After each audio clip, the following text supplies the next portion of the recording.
Gunfire erupts. The convoy carrying Jong-un and Ibrahim Traoré scatters as masked assailants emerge from the shadows.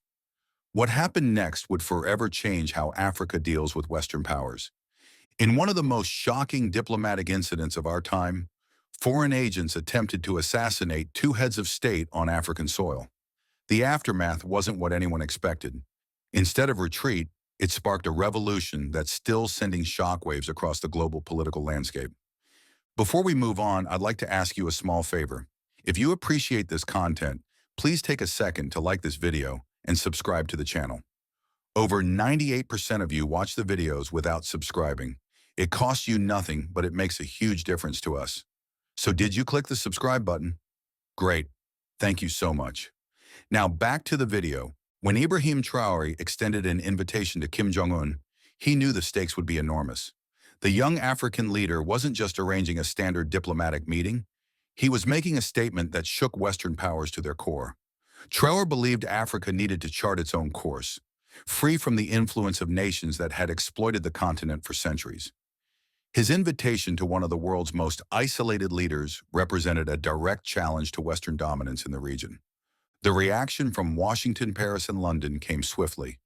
Within hours of the announcement, diplomatic cables flooded into Wagadugu, carrying thinly veiled threats. Western ambassadors demanded urgent meetings with Burkina Faso officials. The message was clear: cancel this meeting or face severe consequences. Economic sanctions would be imposed. Aid programs would be terminated. Burkina Faso would find itself isolated on the world stage if this meeting moved forward. President Traore received these warnings personally but remained unmoved. He told his cabinet that the time for fear had passed and Africa needed to unite in its pursuit of freedom and dignity. This stance meant forming alliances that might have seemed unexpected or unconventional, demonstrating a commitment to self-determination rather than bowing to external pressures. The more the West pushed against the meeting, the more determined Traore became to see it through. Intelligence reports began to show unusual activity around Wagadugu in the days leading up to Kim's scheduled arrival. Communication networks experienced unexplained interruptions. Unfamiliar faces appeared in hotels and restaurants throughout the capital. Burkina Faso's limited intelligence apparatus detected at least 30 suspected foreign operatives entering the country through various channels. The signs of impending trouble were impossible to ignore. Western powers escalated their campaign against the meeting. Direct messages reached Traore, warning that allowing the North Korean leader to set foot on African soil would have serious consequences. These warnings included the possibility of economic sanctions, diplomatic isolation, and even the threat of covert operations aimed at preventing the visit from taking place. Despite growing evidence of danger, Traore refused to back down, believing the visit could become a pivotal moment for Africa's future. Security preparations intensified as the date approached.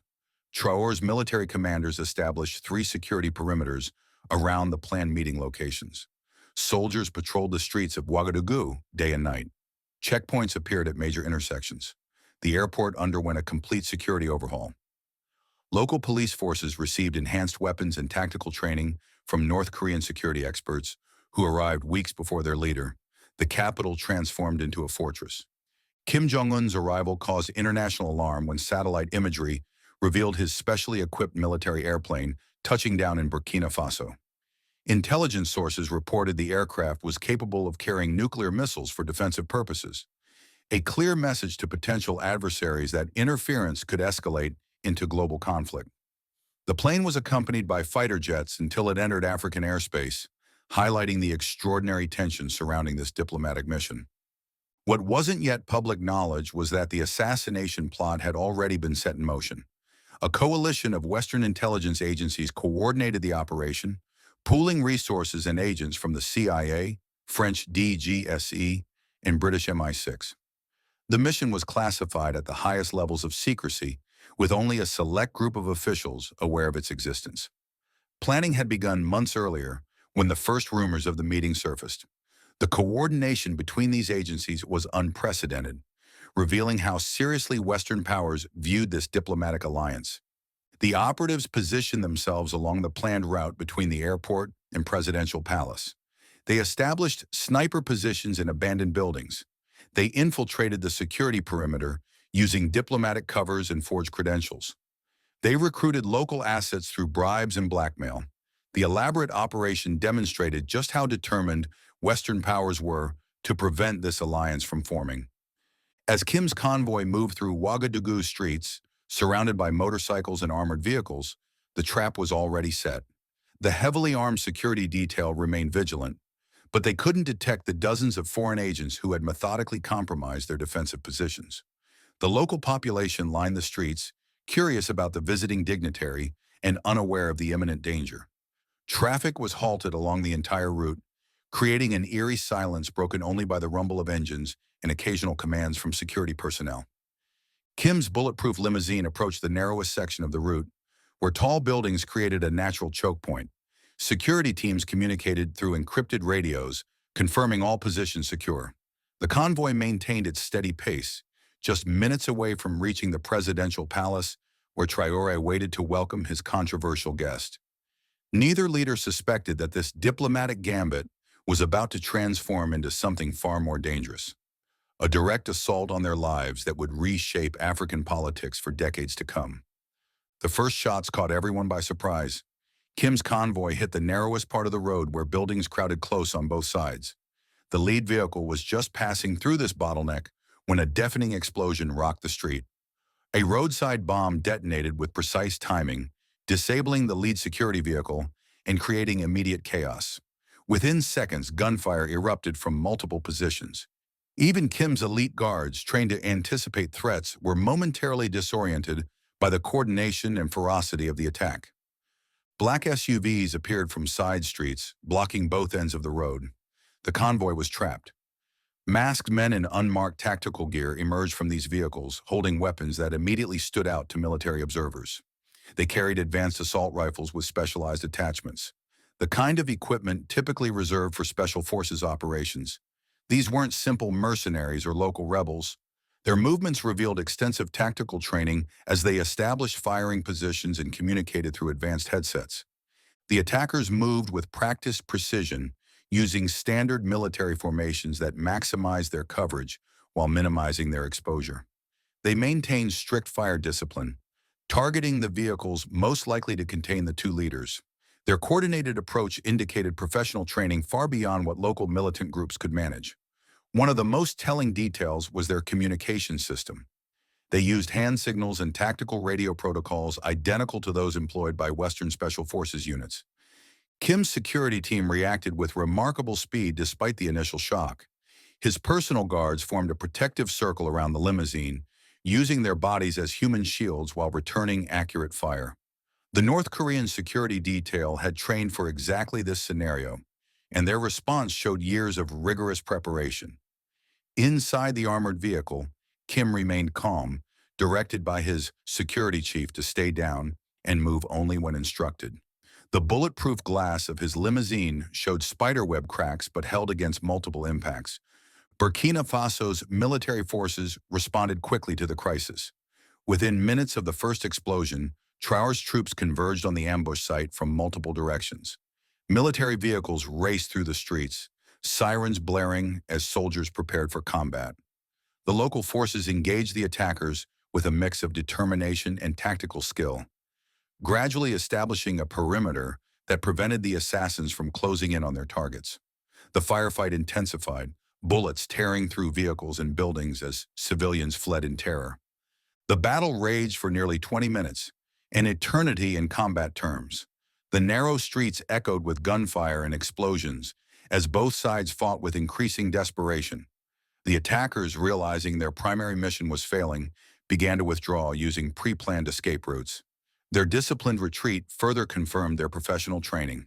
They maintained covering fire while pulling back in coordinated groups, leaving minimal evidence behind. Several local witnesses later reported seeing unmarked helicopters hovering in the area just before the attack began. These aircraft disappeared once the shooting started, only to return briefly during the final stages of the assault. This detail suggested a sophisticated extraction plan for the attackers, further highlighting the resources committed to this operation. The helicopters never landed, but maintained positions that would allow for rapid evacuation if needed. After the attack, forensic teams collected evidence from the scene. Among the most telling discoveries were bullet casings with very specific markings. Analysis revealed ammunition manufactured exclusively for Western Special Operations units, a critical piece of evidence linking the attack to foreign powers. This specialized ammunition wasn't available on the commercial market or to regular military forces. Its presence at the scene confirmed suspicions about who orchestrated the assassination attempt. Intelligence documents later revealed the shocking truth behind the attack. Western powers had calculated that eliminating both leaders would effectively stop the growing alliance between North Korea and African nations seeking independence from Western influence. Multiple intelligence agencies had assessed that this meeting represented a dangerous shift in regional politics that threatened decades of carefully maintained control over African resources and governments. The assassination attempt represented a desperate measure to prevent what internal documents called a dangerous new axis of anti-Western sentiment in Africa. The decision to launch such a brazen attack revealed the level of concern Western powers felt about this emerging alliance. Their intelligence assessments warned that if North Korea established a foothold in Africa, it could trigger a domino effect across the continent. Other nations might follow Burkina Faso's example, seeking partnerships with non-Western powers to counter European and American influence. This possibility represented an unacceptable threat to Western strategic interests in a resource-rich continent. What the planners failed to anticipate was how spectacularly their plan would backfire. Rather than stopping the alliance, the attack would cement it in ways they never imagined and trigger a wave of anti-Western sentiment across multiple African nations. The bullets fired that day in Wagadugu would echo far beyond the narrow streets where the ambush took place, fundamentally altering the balance of power in ways that would shock Western capitals and inspire emerging nations seeking independence from former colonial powers. The smoke cleared to reveal a scene of destruction. Bullet casings littered the street. Damaged vehicles sat abandoned where the convoy had come under fire. Security forces secured the perimeter, tense and watchful for any further threats. But something unexpected happened next. Both Jong-un and Ibrahim Traoré survived the assassination attempt, each sustaining only minor injuries. The two leaders faced an immediate decision that would shape everything that followed: retreat to safety or make a public stand. Most security protocols demanded immediate evacuation. Kim's advisors urged him to return to North Korea immediately, insisting his safety couldn't be guaranteed. Traore's military commanders recommended he relocate to a secure bunker outside the capital. The standard response to such attacks was clear: protect the leaders at all costs by removing them from danger. This approach would have been entirely justified given the scale and coordination of the assault they had just survived. Western media outlets had already begun reporting their own version of events. Major news agencies claimed the diplomatic visit had been canceled. Several reported that Kim Jong-un had fled back to North Korea in panic. These stories painted a picture of a failed meeting and suggested both leaders had been intimidated into abandoning their plans. The narrative was designed to undermine the significance of the diplomatic initiative and portray it as a dangerous misstep that nearly cost both men their lives. Against the desperate pleas of their security teams, Traore and Kim made an extraordinary decision. They insisted on appearing together publicly just hours after the attack. The decision shocked their advisors, who warned that another attempt could succeed where the first had failed. Both leaders understood the risks, but recognized that retreating would hand victory to those who orchestrated the attack. Their defiance would become a powerful statement about their commitment to the alliance they sought to build. The presidential palace in Wagadugu transformed into a fortress in preparation for the leaders' appearance. Security forces established triple perimeters around the compound. Military vehicles blocked all approaching roads. Snipers positioned themselves on surrounding rooftops.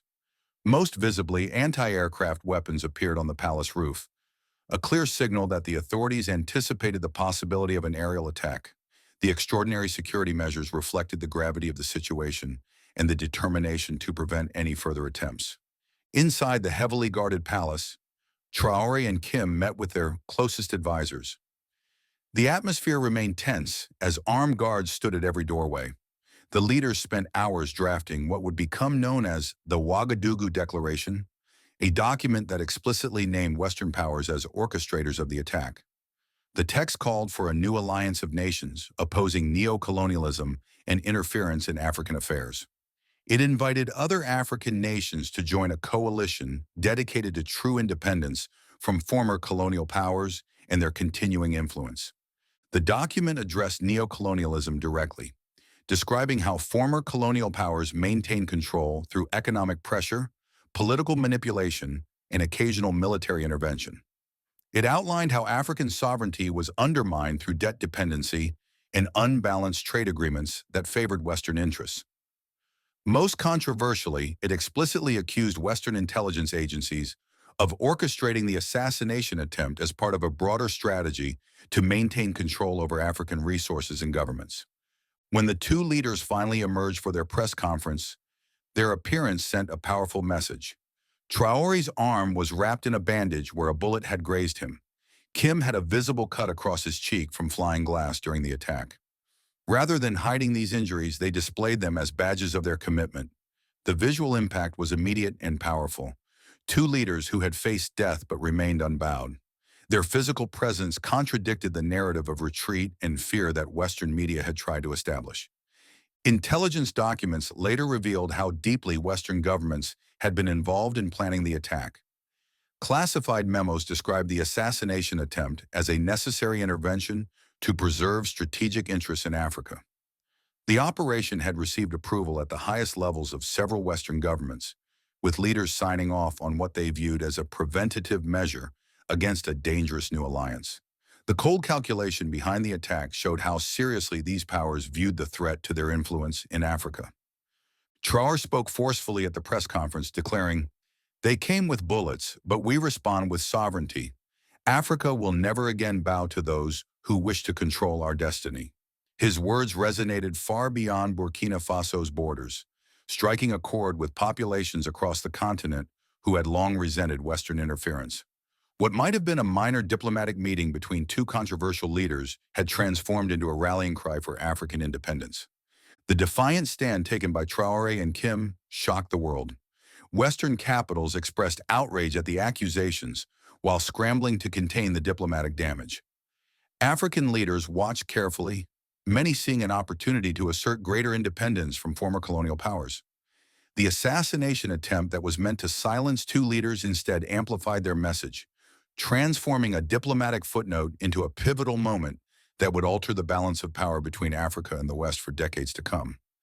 The assassination attempt intended to silence two controversial leaders produced the opposite effect. Western powers miscalculated how dramatically their actions would backfire.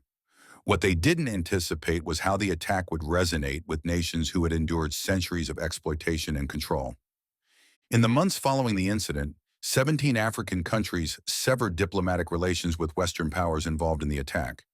This marked the beginning of a major realignment in global alliances that continues to reshape international politics today. As Ibrahim Traoré declared that day, "They came with bullets, but we respond with sovereignty. Africa will never again bow to those who wish to control our destiny."